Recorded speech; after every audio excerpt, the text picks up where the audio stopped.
What's going on? Since the Sandbox back on video, back down the tank, recording in the Sandbox studio. And we're here, I know, again, I'm usually the basketball guy, but Steve was nice enough to give me a football intro this week.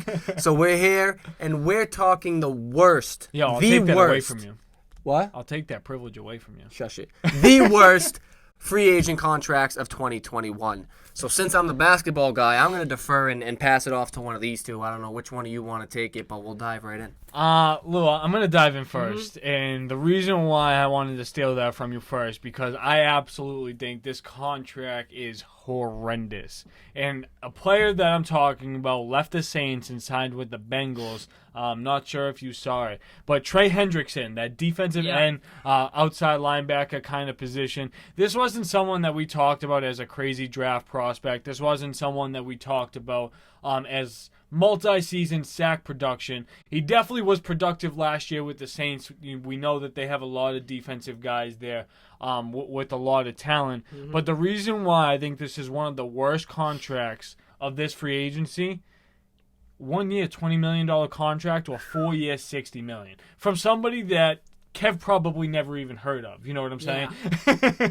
Like, just saying, like, realistically, 1 year, $20 million, that's a lot to guarantee. And I understand that you can walk away from that in 1 year, but even to fork over $20 million for someone that I couldn't even call a top 15, top 20 pass rusher in the league. I mean, look at what Judon got, $8 million guaranteed a year. I mean, that's a steal compared to this. Yeah. You know what I'm saying? So this is definitely one of my worst 21 NFL contracts. Yeah, I'm just going to get this out of the way. Pat Pete. Bringing it back. Cold-hearted Lou. It is single-handedly one of the worst moves in the offseason, just because you're a Vikings team that is kind of old, kind of had the same core of guys on the defense that have been just deteriorating. Yep. So instead of bringing someone young, energetic, for a good contract, you brought in Pat Pete for 1 year. And overpaid him. Yes, you literally gave him double what he's worth to come salvage an absolute awful defense in every other aspect besides safety. Yeah. With no O-line still, and a quarterback who can't win more than one big game versus the Saints, who blow every lead. Yep. Lou, here's the thing I want to add onto that. You used to be a big Kirk Cousins guy. I like Kirk Cousins. Lou, you let's like hear it. You like that? Do you like that? Here's my thing. They let the safety Anthony Harris walk. He was absolutely elite. And honestly, they probably should have gave him the $10 million instead of giving it to Pat Pete. He was a more consistent player and probably would give him more of their prime years rather than Pat Pete being on the back end of his career. You know what I'm saying? So that's why that one was really head-scratching. I actually have that on here, too.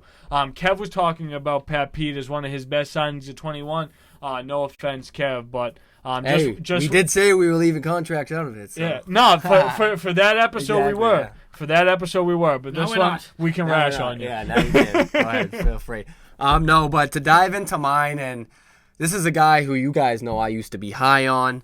Here it is, AJ Green. Yeah, AJ Green. I knew and it. Obviously, yeah, like $6 million is a decent amount of money, but I just feel like we've seen this time and time again with AJ Green. Like, what's he gonna play? 5 games, 6 games, and like in those 6 games, what's he gonna catch? Like 2 passes each game. Like, we were trying to tell you that before and last year. I feel like again, like I feel like they could have went out and signed like a guy like John Brown for $6 million. You know what I mean? And not that John Brown talent wise is better than AJ Green, but at least you're gonna have the consistency in that he's gonna be on the field at least 12, 13 games, because he might miss a game here and there, but you know what I mean? And for the Cardinals, it's not like they're looking for a number 1 wide receiver or even really a number 2 wide receiver. They're looking for a guy that can, fill in with D-Hop and Christian Kirk and they're running back. So they want a guy who they don't need to throw many targets to, and I get AJ Green's that guy just because that's the wide receiver he's become. But I just feel like there were better options for that amount of money that you could have went out and explored. Yeah, I just like the fact that it's a young offense that kind of needs a veteran now that Fitz is gone. Like, but then again, it's like, what is it like? I know he's a veteran. Yeah, true. You know but what I mean? Like, he's been in the league a while. Like, that matters. Like, their oldest tenure receiver besides him is D-Hop. Then I think it's Christian Kirk. Yeah. So, like, there's a big gap. Like, I get it. I don't hate the contract, but I don't love it either. Mm-hmm. I honestly thought, someone like A.J. Green would have. I think this scenario would have benefited you extremely because you loved A.J. Green, and I thought the Bills were going to go get him. So if that happened, I mean, you definitely would have had to walk around all next football season with an A.J. Green Bills jersey. Oh, yeah. I would have loved that. That would have been hilarious. But, guys, my last two guys with the worst 21 NFL contracts are actually both receivers. So I'll bang them out both at once, and I'd love to hear what you guys have to say. But I do have a decent amount to say about both of these guys. And the first one, I'm going to go opposite of what I said for some of the best contracts. I talked about New England having Matthew Judon and Hunter Henry as some of the best contracts, but I also think New England gave out one of the worst contracts, and that's to Nelson Aguilar. I mean, how is Nelson Aguilar making $11 million a year? I got better hands than he does. Yeah. I mean, realistically, he had a great year last year with the Raiders. Don't get me wrong.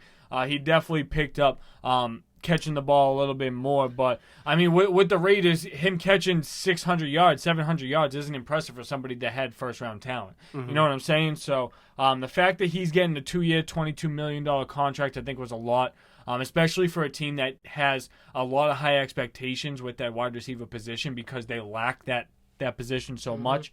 I feel like that was a pretty hefty price to pay for someone, and I would much rather pay John Brown $6 million than pay Nelson Aguilar $11 million. Yeah. Right, and you're getting better talent for cheaper. Yeah. You know what I mean?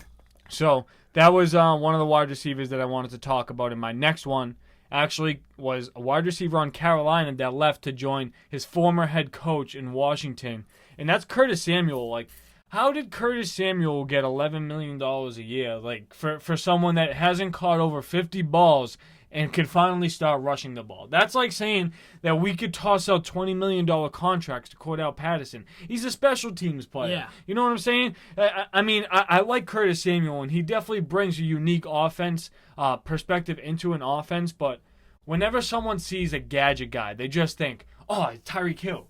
Yeah. Like, they're not going to emulate that the same way. And then, like, the speed's not the same. Curtis Samuel excels a little bit more in the running back scenario. So I'm definitely not a fan of the 3-year, $35 million, even though for some wide receivers, like, that's not crazy money. But think of it. If you pay an extra $2, $3, $4 million per year, that's the difference in getting, like, a Galladay. Yeah. And that's, like, not even comparable. I think I would still rather John Brown at $6 million than Curtis Samuel at 11. Yeah, I agree with that.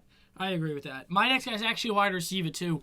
I think Corey Davis to the Jets is awful. Okay. I think it's 1 year, $10 million. Yeah, it's when does that dude there. get $10 million? Like, Yeah. where did Curtis Samuel is better than that dude? Consistently, like, what has Corey Davis done? And, like, when are the Jets going to start bringing in, like, one-off receivers that just blow? Yeah. And, like, oh, yeah, that's going to help Zach Wilson. You got a number 4 on a good team. Zach Wilson now. We can report the trade to you guys. Yeah. It actually just happened like 5-10 minutes ago, but right now we can't talk about it. So, But Kev, why don't you hit us with your next one? Well, you guys already used my last two in Corey Davis and Aguilar, so if you guys have another one, go ahead. No, nice. That's how we tackle it and tackle it together. But guys, those were our worst contracts. I have one more. Oh, that okay. I think you guys might hate or love. I think the Trent Williams contract is awful. Okay. 4 years, he has a boatload of money. He's like 33. Yeah. Like, do you really want to play a guy like $10+ million on the offensive line at 37? So Lou, I can get into that one with you a little bit too. It's actually it's a 6-year total contract. So wow. Yeah, so he could actually be on that contract for 6 years, but there's an option after 3 years. So those 3 years, the first 3 years, he gets paid $23 million per. So that's sickening. That's absolutely crazy, and I don't think we're still going to see the best of Trent Williams. I think we lost seeing the best of that after he was off Washington. You know what I'm saying? So I definitely think that the tackle position is a premier place to get paid, but I also think a lot of his compensation comes from getting forgiven for the whole scenario with Washington and him just wanting to kind of recuperate some of that. And I'm not disrespecting anything with Trent Williams, but I just think that's the only realistic way to put some sense to it. Yeah, that's like that contract is so overblown. He's 33, dude. Yeah, it's like, and he got a $140 million that's contract. Bad. That's a Raiders move right there.